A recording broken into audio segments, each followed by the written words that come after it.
Avant la fondation du monde, nous avons été prédestinés à être les enfants de Dieu. Comme il est marqué dans Jean 17, 24.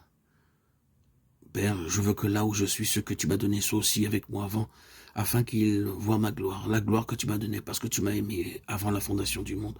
Jean 17, 24. En lui, Dieu nous a élus avant la fondation du monde pour que nous soyons saints et irréprochables devant lui. Il nous a prédestinés dans son amour à être ses enfants, fils d'adoption par Jésus-Christ, selon le bon plaisir de sa volonté, Éphésiens 1, 4, 5, lesquels reposent sur l'espérance de la vie éternelle promise avant tous les siècles par le Dieu qui ne ment point. Tite 1, 2, qui nous a sauvés et nous a adressé une sainte vocation, non à cause de nos œuvres, mais selon son propre dessein et selon la grâce qui nous a été donnée en Jésus-Christ avant les temps éternels et qui a été manifestée maintenant par la venue de notre Sauveur, Jésus-Christ, qui a réduit la mort à l'impuissance et a mis en évidence la vie et l'immortalité par l'évangile de Timothée 1, 9, 10. Prédestiné avant la fondation du monde, il fut manifesté à la fin des temps à cause de vous. 1 Pierre 1, 20. Dieu a préparé son plan avant la fondation du monde. Il a aimé le Fils et l'a prédestiné à être le Christ. Dieu nous a choisis pour être des fils. Mais il faut aussi ici faire la différence entre l'élection qui concerne notre choix en tant qu'homme et la prédestination qui nous accorde le droit de la filiation spirituelle. Dès avant les temps éternels, Dieu nous a fait grâce, résolu à nous faire partager sa vie et non sa déité.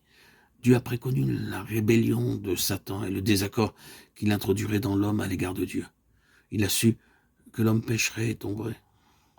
C'est pourquoi Dieu a tenu conseil avec son Fils avant la fondation du monde, en vue de son incarnation et de sa mort sur la croix. L'objet de ce conseil est de réconcilier toutes choses en les ramenant à lui-même, sauver l'humanité déchue et résoudre la question de la rébellion de Satan. Nous avons été prédestinés depuis la fondation du monde.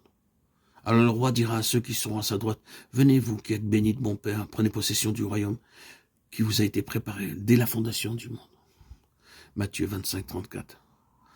Pour nous qui avons cru, nous entrons dans le repos. Selon qu'il dit, je jurai dans ma colère, ils n'entreront point dans mon repos. Il dit cela, quoique ses œuvres aient été achevées depuis la création du monde. Hébreux 4, 3.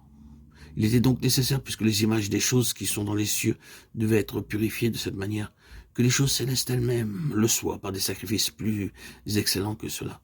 Hébreux 9, 26. Et tous les habitants de la terre l'adoreront, ceux dont le nom n'a pas été écrit dans le livre de vie de l'agneau, qui a été immolé dès la fondation du monde. Apocalypse 13, 8. La bête que tu as vue était, et elle n'est plus. Elle doit monter de l'abîme, et elle est à la perdition. Et les habitants de la terre, ceux dont le nom n'a pas été écrit dès la fondation du monde dans le livre de vie, s'étonneront en voyant la bête, parce qu'elle était et qu'elle n'est plus, et qu'elle réapparaîtra. Apocalypse 17, 8. Ces versets font référence à tout ce que Dieu a fait depuis et à partir de la fondation du monde. Que nous parlions de l'agneau immolé, de nos noms écrits dans le livre de vie ou du royaume éternel, tout ceci Dieu l'a fait dès la fondation du monde.